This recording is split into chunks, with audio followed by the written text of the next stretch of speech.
Depuis sa jeunesse, David était un homme craignant Dieu, sage, honnête et bon. Il fut aussi choisi de Dieu. C'était un homme bon, menant une bonne vie pendant plusieurs années. Il haïssait le mal et s'en tenait éloigné. Mais à son insu, il y avait en David une mauvaise nature cachée, à moins que Dieu ne le changeât complètement et ne pouvait pas être utilisé dans une très grande mesure. L'incident rapporté dans 2 Samuel 11 survint dans la vie de David afin qu'il puisse se voir comme Dieu le voyait. David était un homme de guerre, un homme puissant. Mais plutôt que d'aller à la guerre, ce qu'il aurait dû faire, il s'assit chez lui à Jérusalem. Extérieurement, ce n'était qu'une très petite faute, mais aux yeux de Dieu, c'était une très grande faute. Le second verset nous relate que c'était le soir, et bien que David fût un homme puissant, il avait dormi jusque-là. Il y a tant de gens comme cela qui dorment quand ils doivent être réveillés. De façon subtile, l'homme puissant devint un paresseux, et tandis qu'il se promenait sur le toit du palais, il fut mis en face de la tentation. Il a été séduit par la femme de Uri. Nous ne désirons pas connaître notre véritable condition. Lorsqu'il nous en est parlé, notre orgueil en est atteint. C'est pourquoi beaucoup sont offensés et blessés lorsqu'ils lisent la parole de Dieu.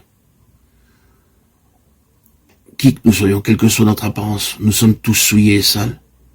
Il n'y a pas de vérité dans nos vies.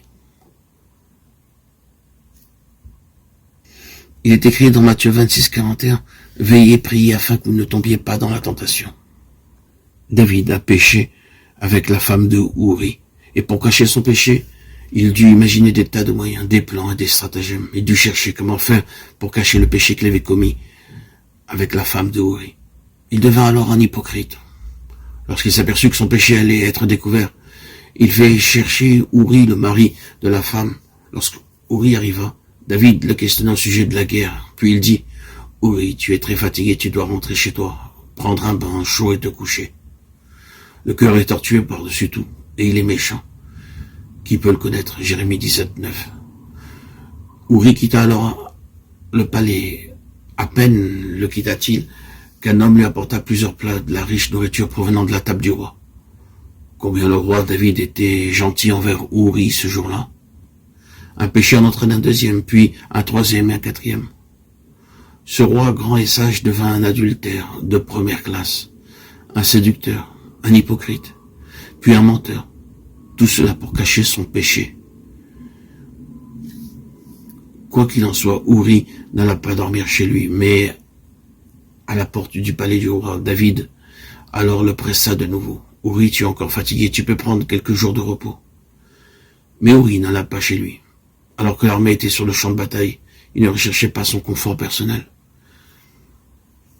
Ainsi, l'astuce de David ne réussit pas. Pour finir, il dut provoquer la mort de Uri par l'intermédiaire de Joab. Quelle tristesse! Ce roi sage devint un meurtrier. Il n'avait jamais songé à tuer Uri. Il ne pensait pas devenir adultère. Il ne connaissait pas cette partie cachée de sa nature.